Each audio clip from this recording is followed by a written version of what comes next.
Ladies and gentlemen, dear colleagues and friends of the Käte Hamburger Center, Law is Culture. We have been waiting another 5 minutes, stretching your patience, but I'm afraid that a number of our participants are still stuck on the one-lane traffic, which is really awful tonight. So I'm very happy that those of you are here, made it, and to welcome you all for our tonight's forum lecture. It is a great pleasure to welcome Katharina Pistor, Professor of Comparative Law at Columbia Law School. The topic of her talk is the Code of Capital, how the law creates the wealth and inequality. We know that the inequality of wealth is gradually increasing. In his seminal book, Capital in the 21st Century, Käte has shown that the rate of capital return in developed countries is persistently greater than the rate of economic growth, and that this will cause wealth inequality to increase in the future. Thus, the wealth gap between the holders of capital and everybody else is constantly widening. While Käte, in his in-depth analysis, showed this development quite clearly, he did not deal with the reasons for this. This is where Katharina Pistor comes in with her groundbreaking new book, recently published by Princeton University Press, that she will present here tonight in her talk. She argues that it is the law and lawyers that substantially contribute to this inequality. While our initial reaction might be, how can the law be a factor in this when its role is widely conceived to be precisely quite the opposite, to achieve justice and promote equality? But Katharina Pistor, as we will see, challenges traditional notions such as free markets and property rights are the basis for the wealth-creating effect of capitalism. She counters that free markets are nothing without a legal framework that precisely defines the rights and duties of all participants and names a state that enforces these rights. Capital governs and governs by law. To illustrate this, she will take us on a journey, quite a journey through time in a broad range of fields, I think. Obviously, not all assets need a lot of legal coding, one might think. A cow is a cow and gives milk and cheese to its owner, no matter what the law says. But in a globalized economy, the need for legal coding is ever increasing. Techniques that were first perfected centuries ago to code land holdings as capital are being used today to code stocks, bonds, ideas, even expectations, as you will show. Assets that only exist in law, as we have all seen too well during the financial crisis. To gain insight into how the law shapes the distribution of wealth, it is a highly fascinating topic. And it is also one of great interest here at our center, Law as Culture, where we are seeking to understand the law at a time when the world's normative orders have become subject to rapidly progressing globalization. Before Professor Pistor will acquaint us with the complexities of the topic, it is my pleasure to introduce her here first. Katharina Pistor is the Edwin B. Parker Professor of Comparative Law at Columbia Law School and Director of the Law School Center on Global Legal Transformation. She studied law in Freiburg, obtained an LLM at the University of London and a Master of Public Administration at the Kennedy School of Government, Harvard University. Subsequently, she finished her dissertation on, already then, property rights reform with institutional investors at Munich University. Prior to joining Columbia Law School, she held academic positions at the Max Planck Institute for Foreign and Private International Law in Hamburg, and at Harvard University at the Kennedy School of Government. She was visiting professor all over, inter alia, at New York University Law School, Frankfurt University, the London School of Economics, Oxford University, and Harvard Law School. Her academic achievements have been internationally recognized. Most prominently, she received the Max Planck Research Award on International Financial Regulation in 2012. Together with our colleague here from Bonn, Martin Hellwig, who unfortunately could not be with us today.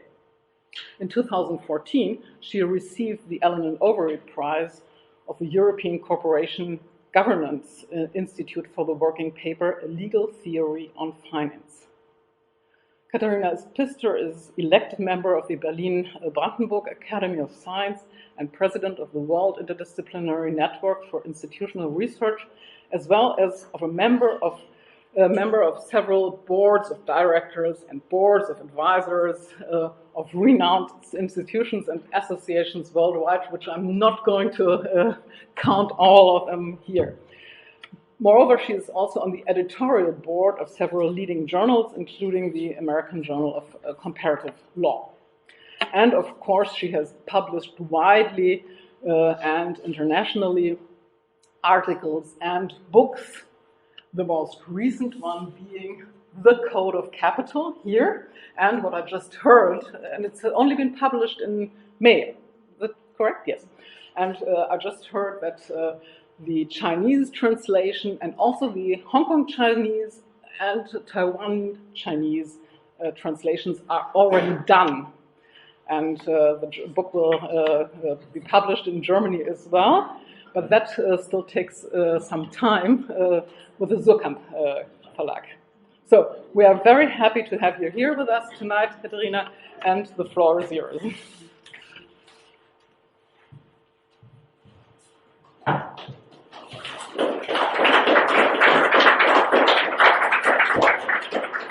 Thank you, Nina. This was a very, very kind introduction. Thank you all for coming out and listening to the presentation of my book. I was told that I should speak in English. I'm happy to also take questions or answer them in German, whatever your preferences might be later on. So let me just walk you through the core argument of the book. I will give you a select version of the book. I will focus only on some of the case studies, but I want to give you a sense of the overall story and the arch of the argument so that you can see what this is all about. You saw the book already, came out in May of this year. It's been quite a journey to get here. So here's the argument in a nutshell. One of the big questions that have been debated for centuries is, what is capital? And it's not that easy to define it. You get very different definitions, whether you think about capital in a corporation or whether economists think of capital as one of the major factors of production, labor, and capital. I'm using a broader definition that also Thomas Piketty and others have picked up on, which is to suggest that capital is a particular type of asset that can generate wealth. So somehow you can generate wealth, which then leads you also to the empirical results that what Nina was referring to, that the rate of return for capital is higher than overall economic growth in the developed market economies. It has been empirically 5% higher over many years. And Piketty says very explicitly in his book that he can't really explain that. He just observes it. He has some ideas about once we have a lot of capital that it can grow faster and you can hire better managers. But I think he's missing some underlying structures and institutions, and that's where I think my book comes in. I should say that I started this research really after the global financial crisis of 2008. I've always been fascinated by transformations. I worked in the 1990s on the transformation of the former socialist world, and I think I'm sort of find myself in the midst of what might look like a transformation of our global capitalist world. And I come with a similar approach. I'm really interested in institutions, institutional structures, and how people and societies relate to them and use them. So I had written a paper in 2013, which was called A Legal Theory of Finance. And in that paper, we actually show that we can explain the complexity of our modern financial systems if we take a close look at the legal institutions. And for me, the most startling aspect of taking a closer look was that the legal institutions that we found are old institutions. So when you unpack an asset securitization structure or a derivative structure or some of the intermediaries, you typically find a handful of institutions, and I will come back to them in a second. So I followed the institutions in history and then realized that they're relevant not only for our modern day of global financial capitalism, but they have been relevant throughout the periods that we typically label as capitalist periods, and that's why I wanted to dig a little further and wrote this book. So I'm basically arguing in the book, capital is coded in law. It is made of law. And capital, I'm basically saying, give me any object, any promise to future payments, or any idea, and I can flip it into a capital that is wealth-generating asset with the right legal DNA, if you like, right? The right legal coding. So when I use the term code, I'm not referring to a codification like the BGB or the Code Civil. I'm referring to the process of grafting certain attributes onto different types of assets. I love the metaphor of the genetic code. My husband is a geneticist, and he thinks the law, from what he understands from me, is different. And so he told me not to use it too excessively, but since he's not here, I'll just do it. So just think of, like, take a branch of a plum tree, and you graft it onto a pear tree, and a different fruit comes out of that. That's how I think about the coding of capital. So I ask myself, okay, what differentiates a capital asset from a simple asset? Basically a simple cow, or let's say a piece of land. A piece of land is dirt. It's not real estate. You have to make real estate out of it. What do? You give it certain legal attributes. And one of the most well understood legal attributes is simple priority. Some person has stronger rights to use this land and perhaps exclude others than others. So ranking rights and giving somebody stronger rights and allocating to others weaker rights is one of the core functions that is done by law. But it's not the only one, and sometimes I think it's overstated its function as an instrument for creating capital. Some of you might be familiar with the work of Hernando de Soto, who has done these titling programs in the slum cities of many countries, cities around the world. And he basically says once you have property rights, you can monetize them. You can get a loan, and then you build your enterprise, and then you can become rich.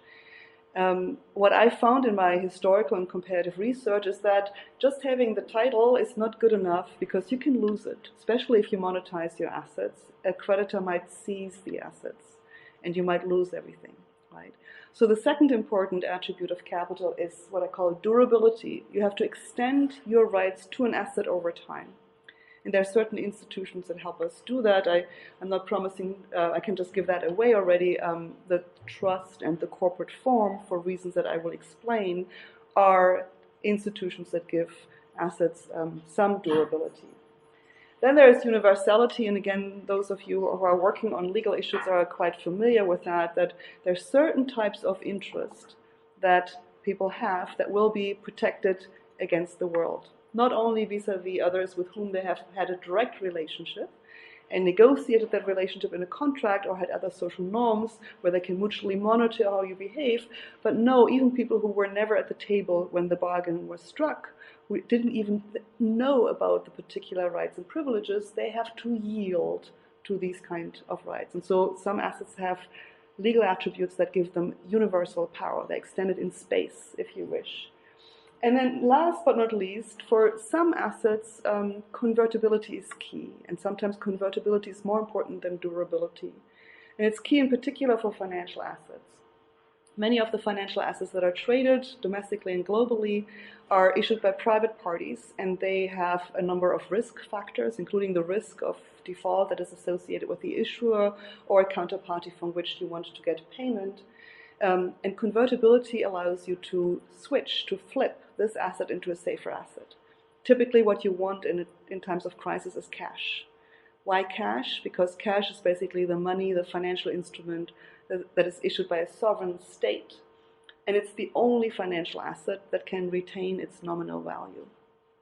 It doesn't always retain its real value. We know inflation can deflate the value of currency, but it retains its nominal value. A dollar is a dollar is a dollar. A euro is a euro is a euro, which in times when all other private assets are depreciating rapidly and you're experiencing fire sales, that is the asset that we want. So being able to convert your claim into something that is safer and ultimately into cash, you can translate this into access to central bank liquidity is a key attribute of capital as well. So priority, durability, universality, and convertibility are the attributes that flip a simple object, a simple promise to payment, a simple idea into something that has the capacity to generate wealth. And so how do we do that? So we have used a handful of institutions for about 400 or 500 years. Some of them, of course, are even older than that. But we have used these institutions consistently to code different types of assets as capital. So the legal institutions are remarkably constant over time, but they sort of have been used to code different types of assets. So property law, of course, for land. It all started during feudalism, right? In our for modern age, for the age of capitalism, that's where we look.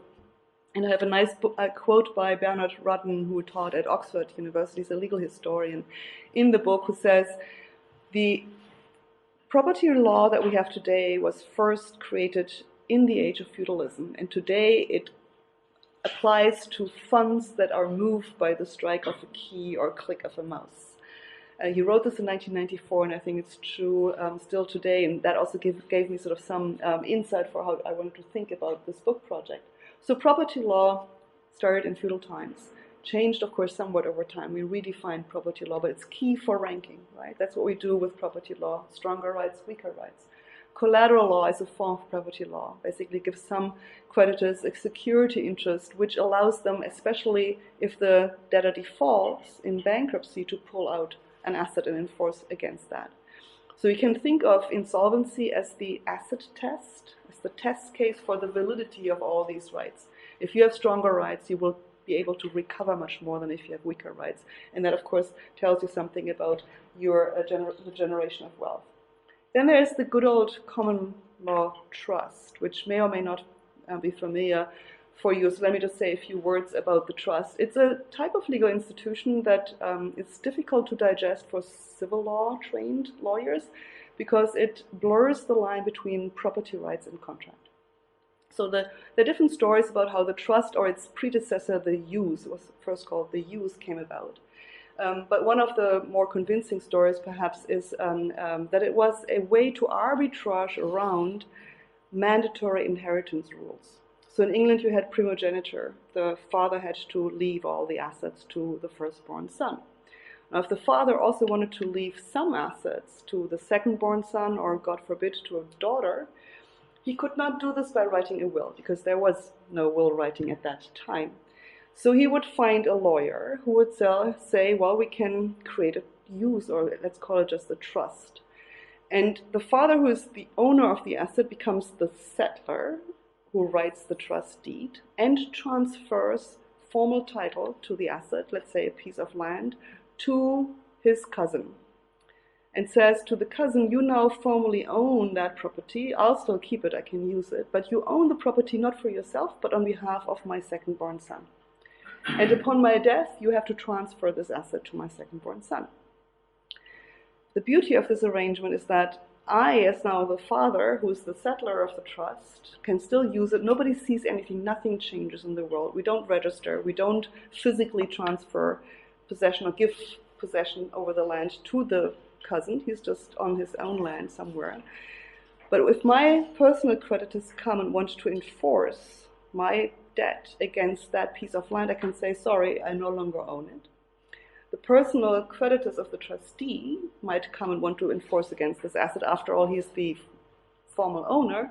But to him, he can, or to those creditors, the trustee can say, I have formal title, but I don't get the economic benefits, so you can't get it either. And the beneficiary has not received the asset yet, so he could also fend off, or for many decades, if not centuries, the beneficiaries were able to fend off claims, including tax claims against that property too.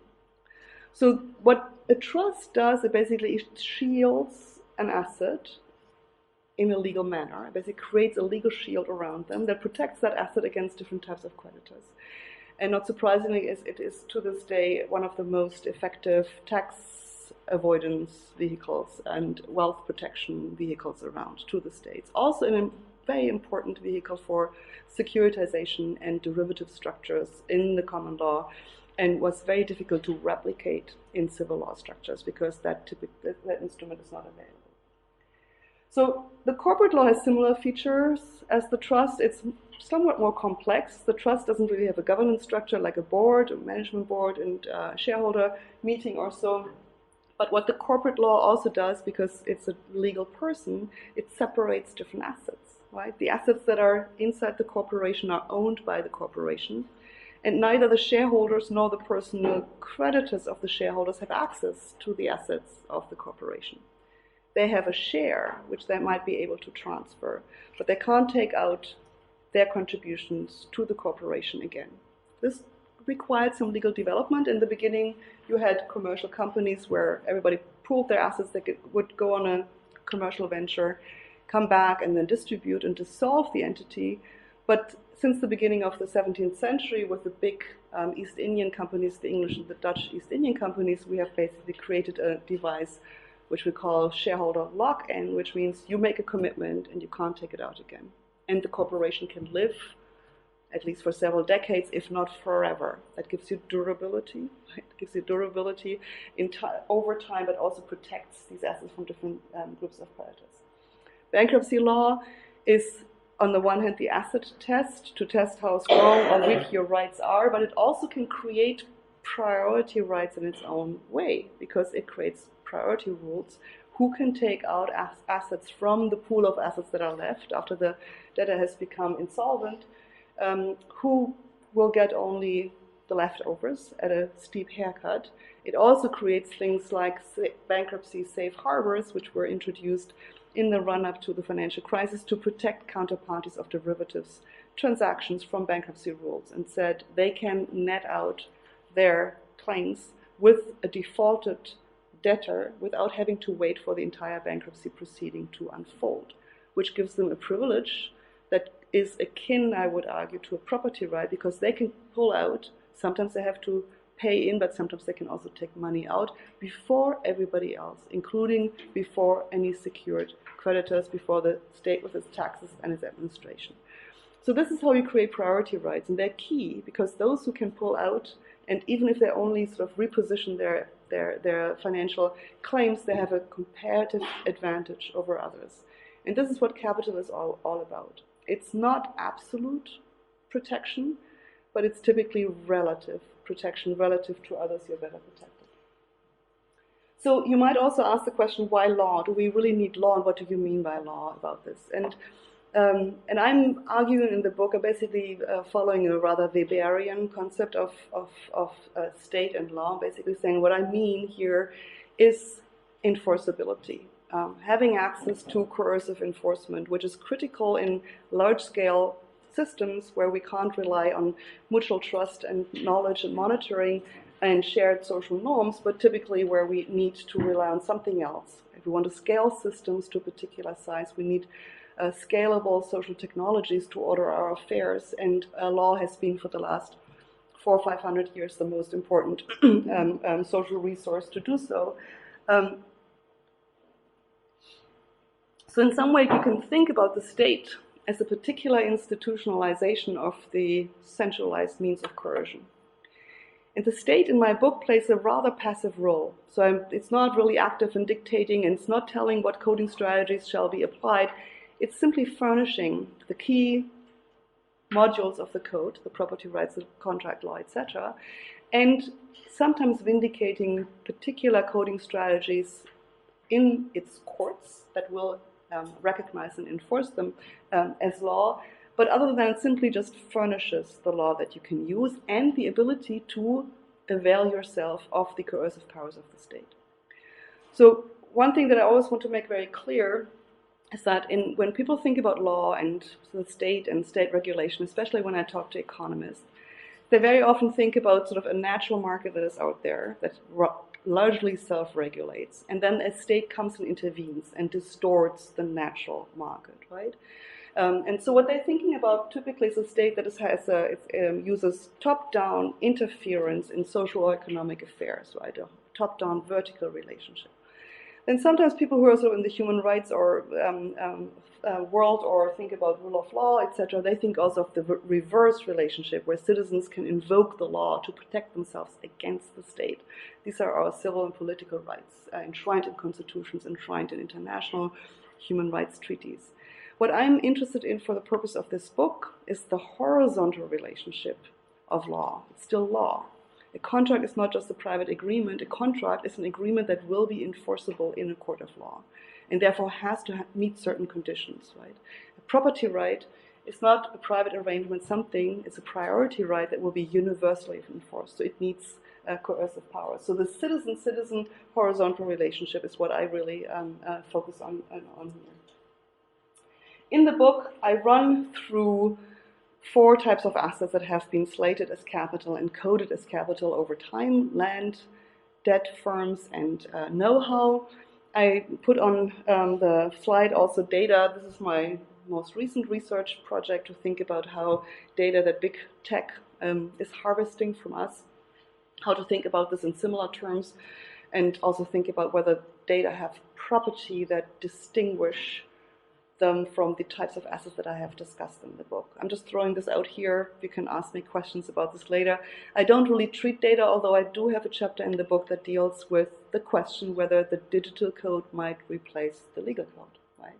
And if so, to what extent? Because I said the law is important as a social scaling technology. Well, digital codes might be another social scaling technology and could do a lot. I argue in the end it can't do everything, but it could do a lot what the law today is doing. Okay.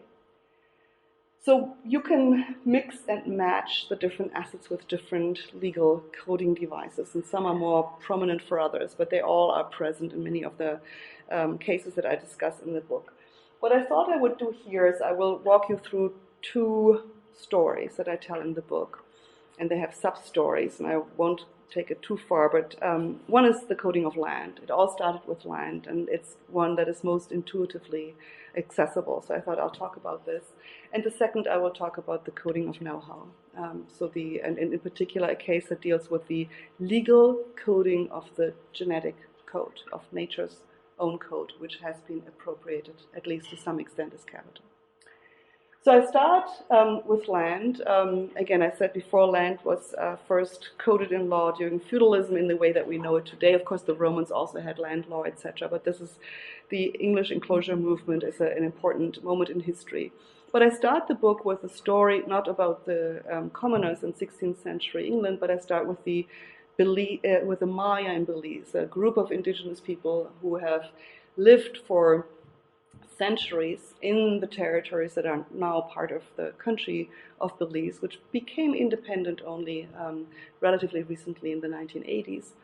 And the government had handed out licenses to firms, investors, to mine the lands of the Maya. So they would basically say the Maya don't have property rights, they don't have title, there's nothing recorded, there's no zoning, no titling, no property rights. So the state claimed the land as theirs, tolerated the Maya living there, but then handed out lucrative licenses to mining companies. So the Maya started to use the law to protect their own interests and made the claim in the courts of Belize that their centuries-old collective use rights should be recognized as property rights under the Belize Constitution. And in 2007 they won.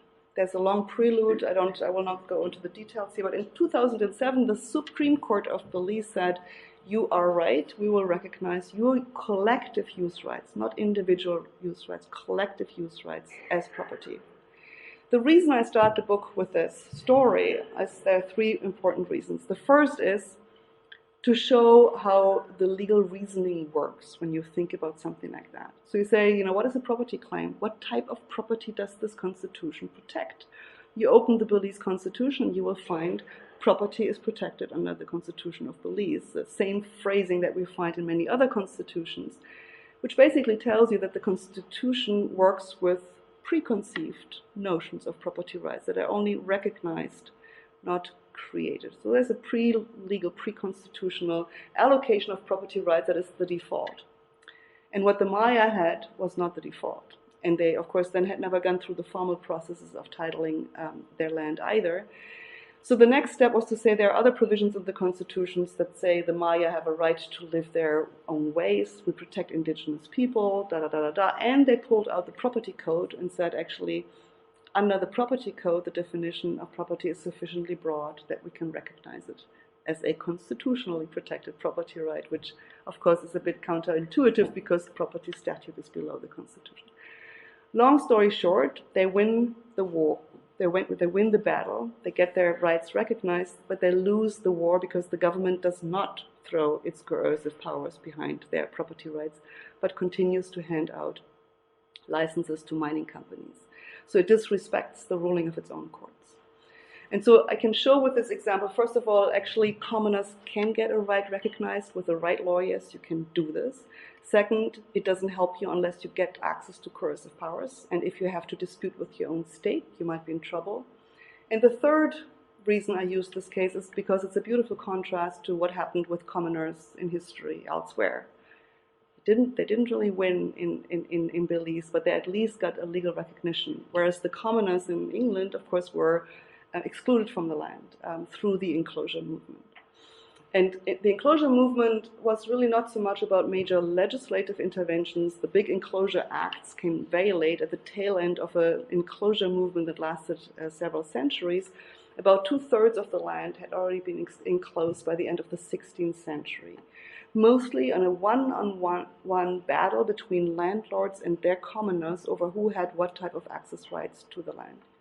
And so at some point, landlords decided that they wouldn't continue the practice of opening the fences at certain times in the year so that the commoners could graze their cattle there, but they would close the fence and maybe build additional fences and hedges to either grow cash crops or to herd sheep. And so they could use the sheep wool to put it into the textile factories at that time already.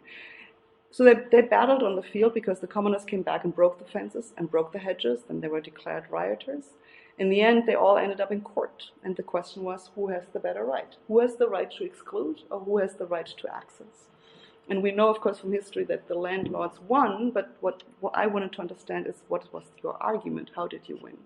So I think there were two important strategies. And I emphasize one in the book, but I got some input from a colleague, and I want to emphasize another one as well. So his argument is Frank Upham. He said, the commoners very often did not get standing in a court of law because they came as a group. And they didn't have individual rights, but rights as a group. So they didn't, even procedurally, they were just already included. Substantively, the winning argument was seniority. The landlords were able to tell a story that their ancestor had already been there, that they already had the right to use the land in certain ways, that they just made concessions, unilateral concessions to the commoners. And so seniority gave them priority in this case. And of course, then I take the story of seniority to the settlers' colonies of North America, New Zealand, Australia, and say, okay, so what's your argument now? Because now the British or the English folks come to these settlers' colonies, and of course there were first people there. So you can't really argument we were here first. That was too obvious. What is the winning argument? And of course they won in court, not only in battle, but they won in court, in English courts. But some jurors from the indigenous people, the first people on it as well. The winning argument now was improvement, right? So you improve the land because once you mix your labor with the earth, you create something new. John Locke wrote his treatise while being a British official in North America about this idea how you create property by your own input and you create something of value with it. Discovery was another argument which basically gave you the sovereign claim of the nation of the English crown over the new territory and thereby also the power to allocate property. So you can see how the arguments shift. There's, of course, a power story, a political economy story, but the key is you need to assert that you have priority and that you can protect these priority rights over time to accumulate wealth. And you just can do this with different types of arguments. There's one more story I want to tell you about land, which I found particularly striking. So in England, they enclosed the land. The landlords got priority rights. They did what they were supposed to do. They took out loans to fund sometimes their commercial enterprises, but they mortgaged their land to get those loans. When the creditors came after them, they discovered that they might lose the land. So what did they do in return? They tried to make their claims durable. And they did this by entailing the land. So there was an old medieval English realty law institution, the entailment, which works almost like the trust, which basically says we will entail the entire family estate, that's now one pot of wealth, and the current son of the family that is managing is not the owner of these assets. He is the life tenant, and he holds these assets only on behalf of future generations. So he's the trustee and holds these assets on behalf of future generations, with the effect under the laws of the entail that creditors can seize at most 50% of the land and never the family mansion. This was in place until 1881 in England. The Economist, writing in 1868 or so, said this was a real estate law in England that was totally absurd for an industrializing country, but it was the law in place, and about 8,000 families owned most of the land in England at the time, and most of them had entailed their land in this fashion. Until the whole thing exploded in the 1870s, because when you entail the land and the life tenant is only holding land for future generations, he can't invest. So they lost competition, and when England then also repealed the Corn Laws, the competition from North America was too harsh, and it took another 2 decades, but in the 1870s there was a major depression in agriculture. Then in 1881, 2 laws were enacted, the Land Conveyance Act and the Land Settlement Act. And they basically said, we will treat the life tenant as an owner, and the creditors can take everything from the new owner. For the family mansion, we still need the approval of other family members, or at least a court approval. But we substitute approval by family members with court if necessary. After that, about 20% of land in England changes hands over a period of 15 or 20 years. One of the greatest reallocation of lands in history. Let me just show you this picture. This is from Piketty's book, from the chapter on the metamorphosis of capital. This is rural land. Rural land until the end of the 19th century was the most important source of wealth in England. This is housing, this is urban housing mostly, and these are other domestic capital, typically shares and bonds and more fancy financial instruments today as well, and then there's net foreign capital. Here, what struck me when I looked at this graph is the kink right here. It's basically, it's the reallocation of property, so the demise of rural land as a source of wealth happens exactly at the time when you have the depression in agriculture and a major re-regulation, recoding of land. Effectively, in my language, what happened? We stripped land, rural land, of durability. By taking away the entail, we were able to put the land on the auction block and thereby expose the owners to the full risk of normal business cycle. So we take away durability, your property rights are not as powerful. What is so fascinating is that these reforms were introduced in England in 1881. The same reforms had been implemented in North America, in the US, prior to independence in 1732 by an act of the English Parliament. The Debt Recovery Act of 1732 basically said, in North America, we will treat the owner, whoever is the family manager who's managing the land, as a full owner, and we will seize all the land if necessary, because of course the British were the creditors in this case. They were the creditors. This also resulted in the first slave auctions in the United States, because slaves were chattel and they were used as collateral, including by northern financiers who were funding many of the slave plantations in the South. So there's a whole additional complicated story here. But the point I want to make is that the legal ordering is key for your ability to retain, maintain capital and grow it. You have to incubate it to grow it over time, so you need durability. There is an inefficiency element here, because if you can't invest, you might lose it eventually. But there's a long stretch of time during which you can actually accumulate wealth. So priority and durability, both of course universally enforceable, because the English courts enforce these rights against everybody else. You can see the comparison here with the United States. The Debt Recovery Act precedes this, but rural land, even in the late 18th century, doesn't play the same role that it played in England until well into the 19th century. Other assets became more important, and of course domestic capital, financial assets in the United States in particular. Okay, so this is the first story. I'm happy to take any clarifying questions if you have something right now. Otherwise, I would move on to the next, if there's patient and interest for that. Okay.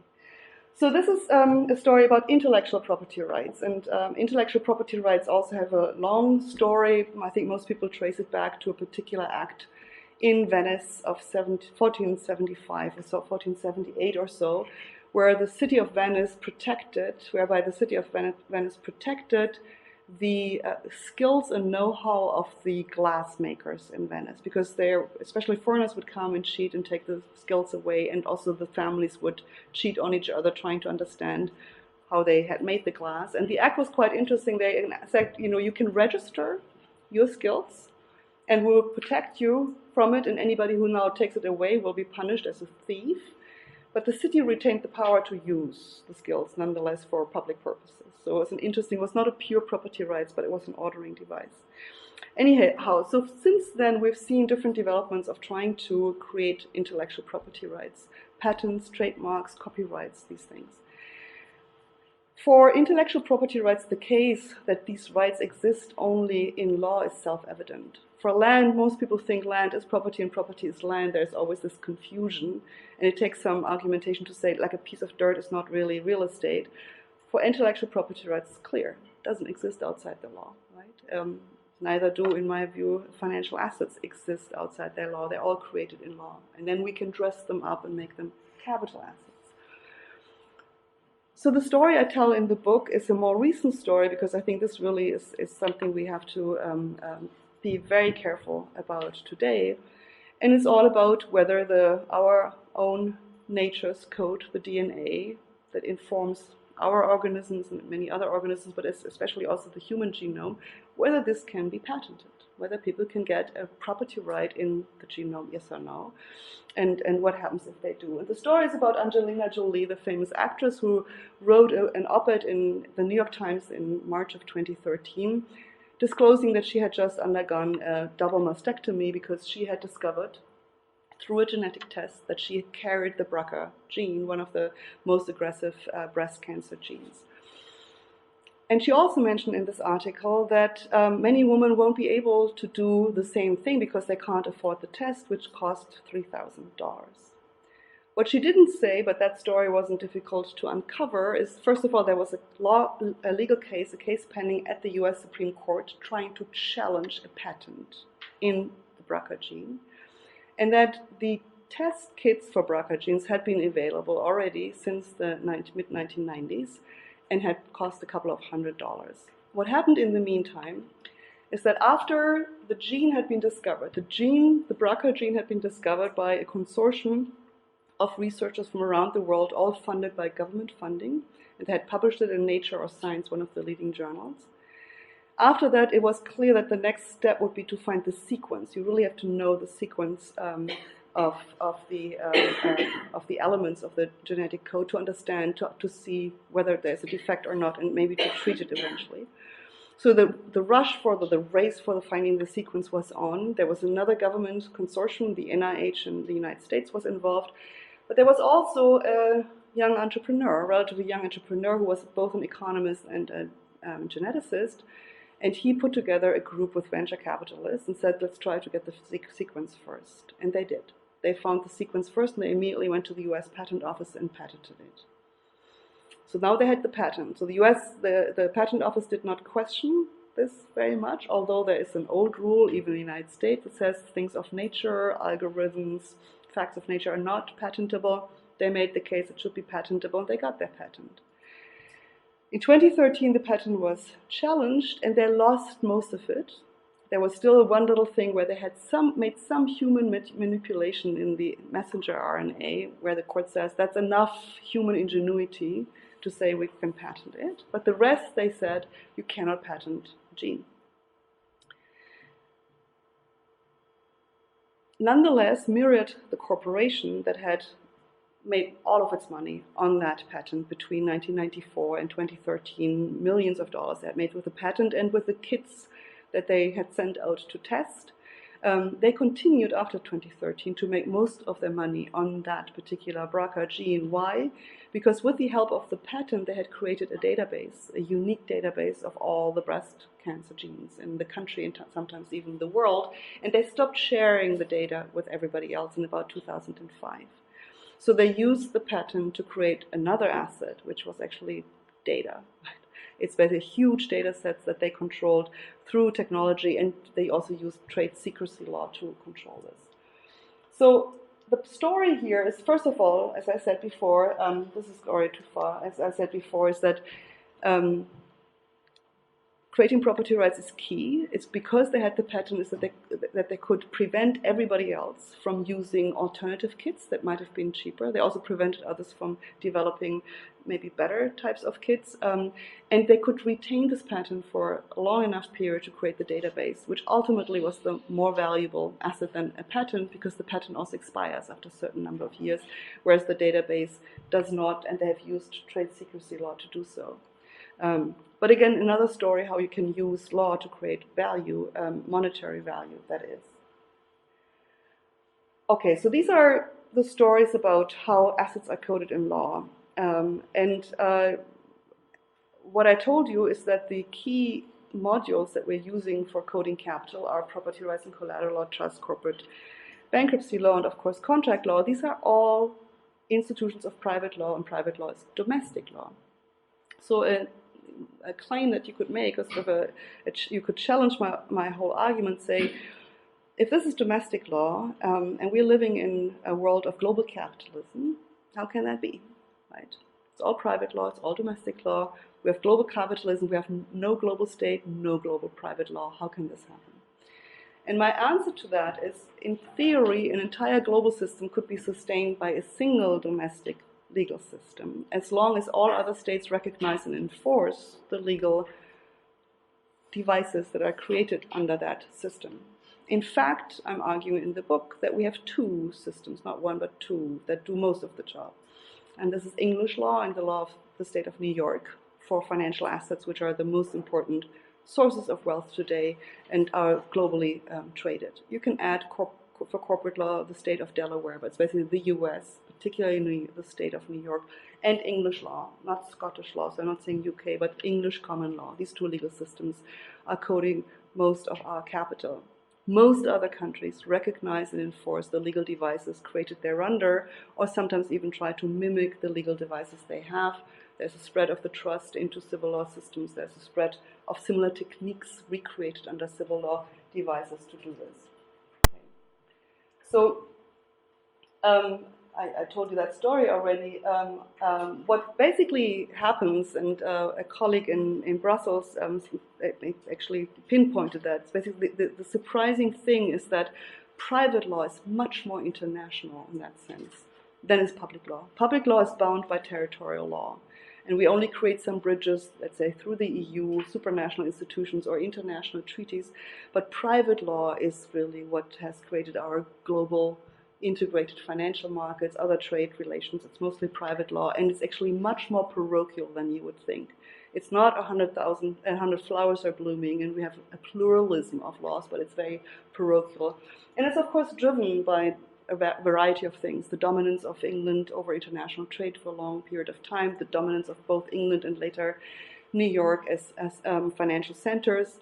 And it's, of course, driven by a particular legal system. You hear it, it's the common law, not the civil law, and it's a particular organization of the legal profession. So let me just say a few words about the masters of the code, and these are the private attorneys. They are the masters. They don't like to hear this because lawyers typically say we're just agents of our clients, we're not really masters. But I'm saying, but you master the code, right? Without the code, your clients could not possibly do what they're doing. You can substitute the clients, and we have substituted clients over time. We started with the landed elite, we went to the commercial elites, went to the financial elites. We're talking about intellectual property rights nowadays, it's big tech. The lawyers are promiscuous, but nobody can do anything without the lawyers, and they master the code. So I want to give them that agency, and I think they also should take that responsibility to some extent.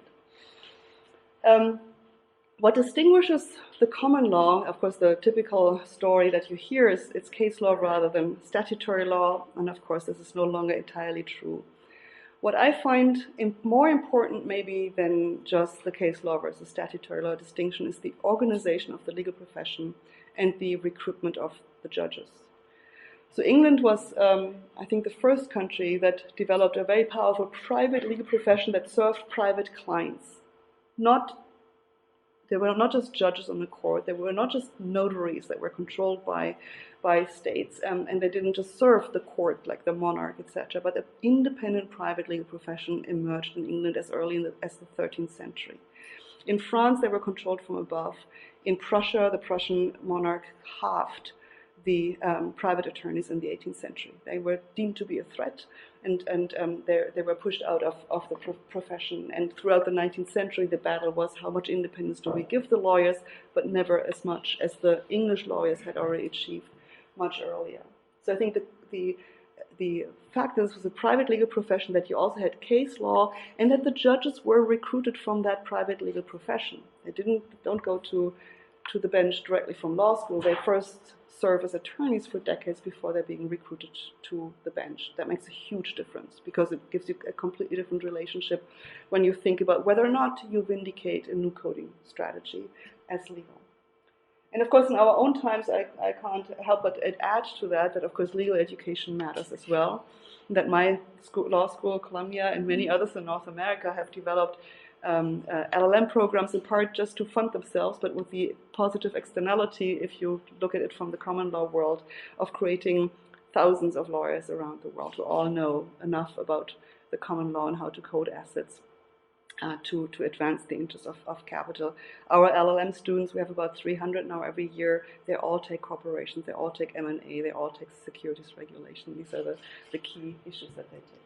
Okay, and so here you have the global financial centers, London and New York. What is less often said is that the top 100 global law firms also sit in these centers.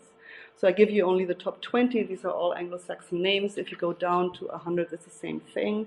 A global law firm is one that has offices in more than one jurisdiction. And so in some ways, the globalization is very much the globalization of Anglo-Saxon legal practice around the globe.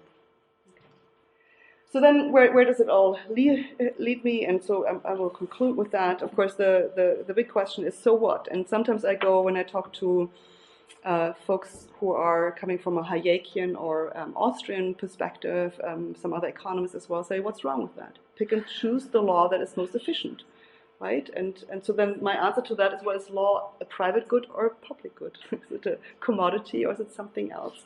And that's basically what the dilemma that I try to discuss, address in the final chapter of the book, where I basically say capital rules, and it rules by law. So I'm giving capital now agency, although of course I said it's an object, it's a rhetorical device, but it says that if you have access to the law and to the right lawyers, you can become enormously powerful. And it creates a dilemma because the law that is being used to create private wealth is directly related and actually part of a legal system that is also the means by which democratic countries govern themselves. And what we have done over the last several decades in particular, that we have made it more easy for sophisticated coders of capital and others, if you want, but if people, attorneys who know, to pick and choose from amongst different legal systems the one that best serves their clients' needs. So we have changed our conflict of law rules, our international private law, to make capital highly portable. It is only, as I said before, we can have a global system of capitalism that is based on one or two legal systems only as long as all other countries in the world recognize and enforce these legal devices as legal. And that's what you do when you have conflict of law rules that gives private parties a choice to which legal system shall govern them. We've always had this for contracts. Even with the rise of nation states, we said you can choose your contract. Then basically we have said with corporate law we had two theories, the seed theory and the incorporation theory. The seed theory said if you do most of your business here or have your headquarters here, you must be a corporation under my law, so I can dictate it. As you know, probably the European Court of Justice has pretty much done away with that since 1999 in a series of decisions that this is against the free movement of capital and the free movement of persons. In truth, no capital or person moves. We're just shipping the registration documents to a different address, but these were the arguments that were made. With the choice of the place of incorporation, you now also have a choice over property law for some assets. The old conflict of law rules for most states was for property to say it is the law of the territory where the property is located that governs that property. That seems to give you national law, but only for assets that have a location, only for real estate and other assets that you can locate. Financial assets don't have a location. So the conflict of law rules that many countries have converged on now, there's also a Hague Convention on that, but it hasn't been ratified by many countries. But nonetheless, the domestic rule in most is today that either the contract between the account manager and the account holder determines the applicable law, which basically contractualizes the international private law rule for contracts, or it is the issuing entity's law. And since you can choose the place where the entity issues the law, we can choose England and thereby get English law for the property laws as well. So we have basically expanded the choice options. And the problem that I basically try to identify at the end is that this creates a fundamental tension, is whether the law is basically primarily an instrument for coding capital, sometimes with major negative externalities also for entire societies, and how do we regain maybe some of the control if we want to protect ourselves as also democratically governed societies. I want to make clear here, since we are in a world where a lot of people are talking about protectionism, including the President of the United States, that I do not want to put myself into that camp. But having said that, I still think that we do have to think about how to make sure that we can have effective democratic self-governance in a world where political organization is still most effective at the nation state and below, but not necessarily above, with the possible exception of the European Union.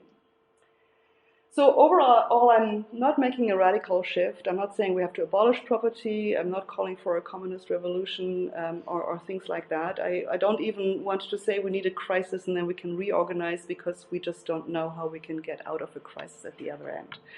So my proposals seem to be too modest for some. I've found this especially here in Europe, although in the US they find it very radical, so they get different flavors here. So I'm basically saying, let's take a script or a page out of the script of the coders of capital. How did they do this, and can we take some of these things away from them? What is it that they need to have the ability to game the system so that they can code capital no matter where they are in the world? And so the first simple bright line rule that I'm saying is, okay, you already have a lot of tools in your toolbox for coding capital. Let's just not give you additional exemptions.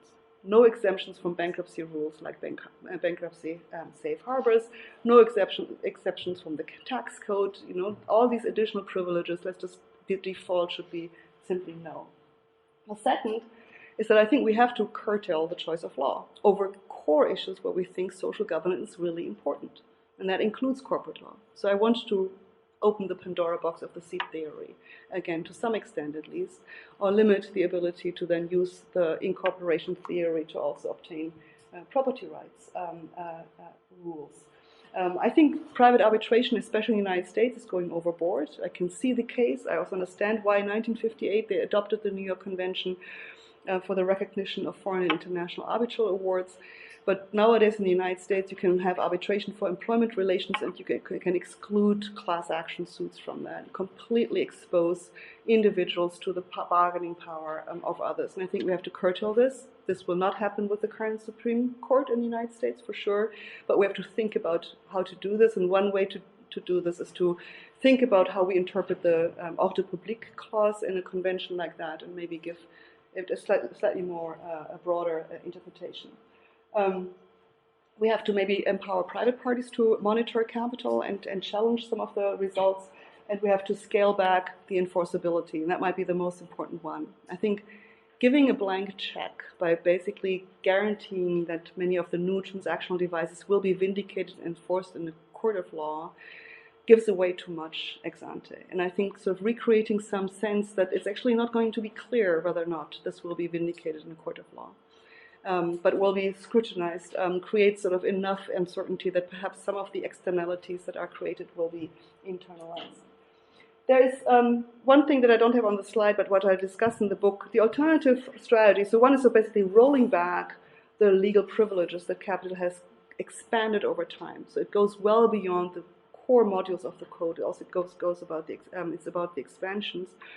The other, of course, is to think how to code other interests as capital in similar ways, how to grant similar types of protections to those who have never had their interest recognized as being protected by property rules, durability, etc. And so I think that's also an important strategy. One of the questions that always comes up is, can states do this individually, or do they necessarily have to do this collectively? To which I say, ideally, of course, there has to be some collective coordination, but there are certain things that states can do on their own. Macron, for example, came out this summer and said, we will tax big tech in France without waiting for an international treaty. We will tax them, right, for whatever the tax incidence is in France. He later made some concession that they might get some reimbursement if they're being taxed elsewhere as well. But that was basically a reassertion of state sovereignty, saying, you know, if we have to wait until also the Americans will agree to some taxation of their big tech, we will have lost that game as well. So I think some of this assertion of sovereignty can be done on an individual basis. So let me stop here and maybe listen to your questions. Thank you very much.